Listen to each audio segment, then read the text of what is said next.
السلام علیکم ورحمۃ اللہ وبرکاتہ۔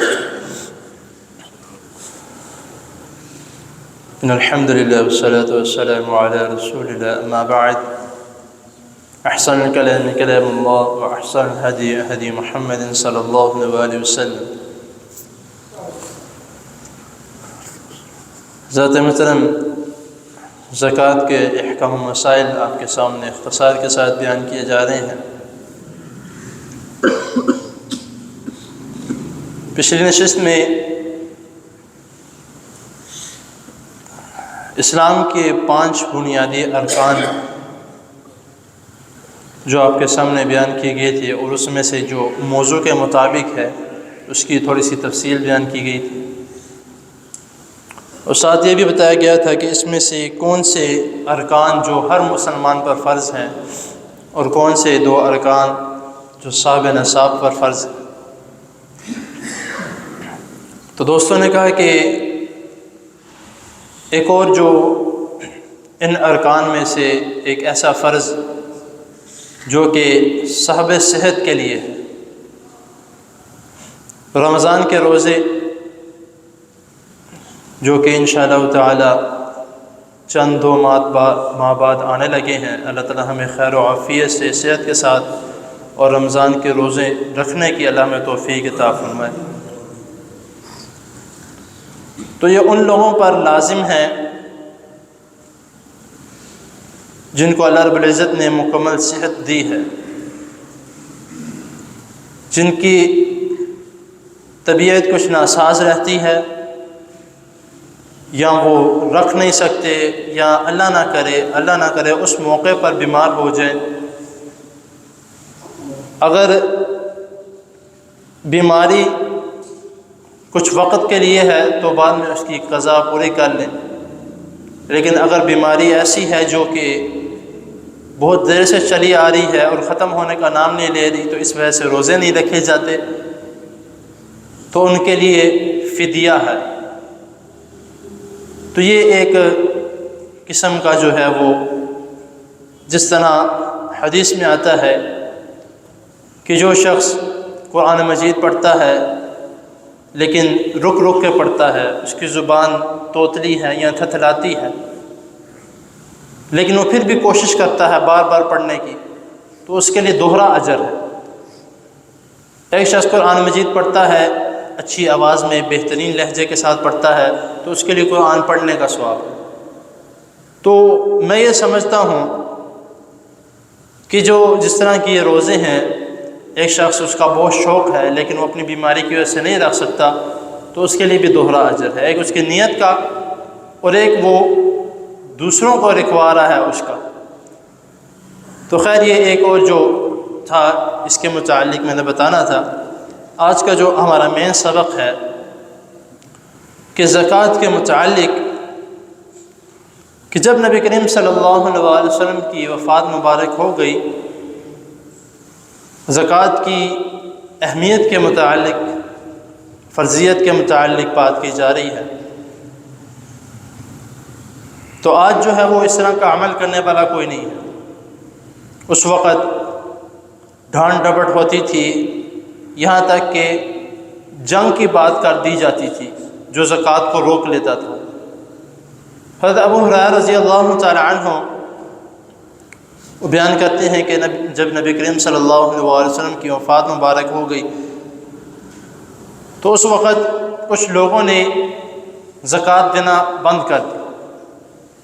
جو لوگ رسول اللہ صلی اللہ علیہ وسلم کے زمانے اقدس میں زکوٰۃ دیا کرتے تھے، رسول اللہ صلی اللہ علیہ وسلم کے جانے کے بعد انہوں نے زکوٰۃ دینا چھوڑ دی۔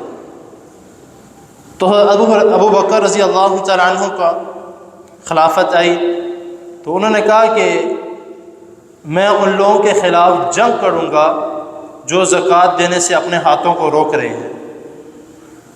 اور یہاں تک کہ حضرت عمر رضی اللہ تعالیٰ عنہ، کیونکہ حضرت ابو بکر رضی اللہ تعالیٰ عنہ، آپ ان کا رسول اللہ صلی اللہ علیہ وسلم کے جب زمانے میں ان کا رویہ آپ دیکھیں گے تو بہت ہی میٹھا انداز کے تھے، یہ بہت ہی بردبار اور بہت ہی حلیم قسم کے تھے۔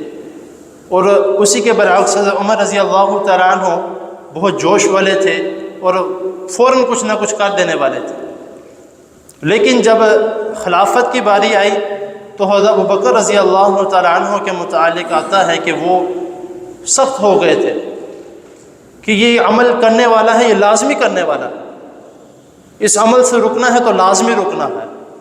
تو انہوں نے اعلان کر دیا کہ جو شخص زکوٰۃ نہیں دے گا تو اس کے خلاف میں جنگ کروں گا۔ تو حضرت عمر رضی اللہ تعالیٰ عنہ نے کہا کہ ابھی تو رسول اللہ صلی اللہ علیہ وسلم کو گزرے چند مہینے ہوئے ہیں، تو آپ جنگ کی بات کر رہے ہیں۔ تو انہوں نے کہا کہ واللہ لا اقاتلن من فرق بین الصلاۃ والزکوٰۃ، کہ میں اس شخص کے خلاف جنگ کروں گا جو نماز اور زکوٰۃ کے بیچ میں فرق قائم کرتا ہے، کہ نماز پڑھ لی زکوٰۃ نہ دی تو کوئی نہیں، معافی ہو جائے گی۔ ہمارے آج کے معاشرے میں بھی اس طرح ہو رہا ہے کہ کوئی نہیں، صدقہ خیرات دے دیا ٹھیک ہے، 10-20 روپے دے دیے ٹھیک ہے، نماز پڑھ لی، 2 پڑھ لی، 2 چھوڑ دی ٹھیک ہے، معافی ہو جائے گی۔ تو کہتے ہیں اس کے خلاف میں جنگ کروں گا۔ تو اس وقت حضرت عمر رضی اللہ تعالیٰ عنہ کے الفاظ تھے کہ اللہ تعالیٰ نے شرح اللہ صدر ابو بکر، کہ اللہ رب العزت نے حضرت ابو بکر رضی اللہ تعالیٰ عنہ کا جنگ کے معاملے میں سینہ کھول دیا ہے، اور میں یہ سمجھتا ہوں کہ حضرت ابو بکر رضی اللہ تعالیٰ عنہ اس معاملے میں حق پر ہے کہ جو لوگ، اور یہاں تک کہ حضرت ابو بکر رضی اللہ تعالیٰ عنہ نے، ہم ہیلے بہانے کر جاتے ہیں، کوئی چیز بیچ میں ڈال لی، زکوٰۃ کے معاملے میں کوئی چیز نکال دی، جو زیادہ چیز ہے وہ ختم کر دی، اس طرح ہیلے بہانے کرتے ہیں۔ حضرت ابو بکر رضی اللہ تعالیٰ عنہ اس حدیث میں کہتے ہیں کہ جو شخص مجھے بھیڑ کے بچہ دیتا تھا، رسول اللہ صلی اللہ علیہ وسلم کے زمانے میں جو شخص بھیڑ کے ساتھ اس کا بچہ دیتا تھا، اگر اس کے بچے کو بھی روکنے کا تب ہی میں اس کے خلاف جنگ کروں گا۔ اور ایک حدیث میں آتا ہے کہ جو شخص نبی کریم صلی اللہ علیہ وسلم کے زمانے میں اونٹ کے ساتھ اس کی نکیل دیتا تھا، اس نے نکیل بھی روک لی، اس کے خلاف ہی میں جنگ لڑوں گا۔ تو ہم آج کے معاشرے میں زکوٰۃ کے متعلق جب بات کی جاتی ہے تو ہم کہتے ہیں کہ ہمارا گھر کا سرکل نہیں پورا ہو رہا، ہمارے کاروبار کی نہیں ہو رہا، اور ماشاءاللہ کروڑوں روپے کما رہے ہیں۔ تو اس عمل سے ایک ہمیں سبق ملتا ہے کہ زکوٰۃ کی فرضیت اور اس کی اہمیت کیا ہے۔ ہمارے آج کے معاشرے میں جو ہمارے اوپر وزیر اعظم ہے، وزیر اعلیٰ ہیں، جن کا حق ہے زکوٰۃ کو اکٹھا کرنا اور ہر ایک کو حکم دینا کہ زکوٰۃ لازمی دے، تو میرے حساب سے وہ خود نہیں نکالتے، انہوں نے کسی اور کو کیا کہنا ہے۔ تو اس کا ہمیں جو ہے وہ خیال کرنا چاہیے کہ یہ مال کا حق ہے جو اللہ رب العزت نے ہمیں دیا ہے، یہ ایک مسلمان کی نشانی ہے۔ تو انشاءاللہ تعالیٰ اس کے متعلق بھی آگے جو آیات جو اللہ رب العزت نے زکوٰۃ کے متعلق اور ایک مسلمان نشانی کے طور پر جو بتایا ہے کہ ایک مسلمان کی یہ نشانی ہے نماز اور زکوٰۃ دینا، اگر وہ یہ عمل نہیں کرتا تو پھر تو ان کو قتل کر دینا بھی اگر تم صحیح سمجھو تو کر دو۔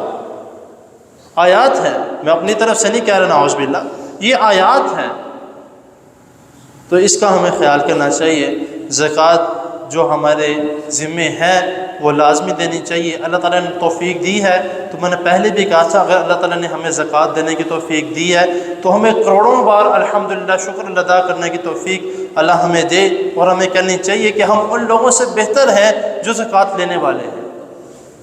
اللہ تعالیٰ کے حضور دعا ہے اللہ تعالیٰ ہمیں جو سنا جو اس نے اس کو سمجھنے کی اور اس پر عمل کرنے کی توفیق عطا فرمائے۔ جزاکم اللہ خیر۔ بیماروں کے لیے دعا کریں، اللہ تعالیٰ سب بیماروں کو صحت کامل عاجل عطا فرمائے، اور بارش کے لیے بھی کہ اللہ تعالیٰ رحمت کی بارش نازل فرمائے۔ الحمدللہ رب العالمین والعاقبۃ للمتقین۔ اللهم صل على محمد وعلى آل محمد كما صليت على إبراهيم وعلى آل إبراهيم إنك حميد مجيد. اللهم بارك على محمد وعلى آل محمد كما باركت على إبراهيم وعلى آل إبراهيم إنك حميد مجيد. ربنا آتنا في الدنيا حسنة وفي الآخرة حسنة وقنا عذاب النار. ربنا ظلمنا أنفسنا وإن لم تغفر لنا وترحمنا لنكونن من الخاسرين. يا شافي الأمراض اشف مرضانا ومرضى المسلمين. اللهم اشف مرضانا ومرضى المسلمين. أذهب البأس رب الناس واشف أنت الشافي لا شفاء إلا شفاءك شفاء لا يغادر سقما. اللهم انصر الإسلام والمسلمين. اللهم أعز الإسلام والمسلمين. اللهم أغثنا، اللهم أغثنا، اللهم أغثنا، اللهم صيبا نافعا. اللهم إنا نعوذ بك من جهد البلاء ودرك الشقاء وسوء القضاء وشماتة الأعداء. رب ارحمهما كما ربياني صغيرا، رب ارحمهما كما ربياني صغيرا، رب ارحمهما كما ربياني صغيرا. ربنا تقبل منا إنك أنت السميع العليم، وتب علينا إنك أنت التواب الرحيم. صلى الله تعالى على خير خلقه محمد وآله وأصحابه أجمعين برحمتك يا أرحم الراحمين.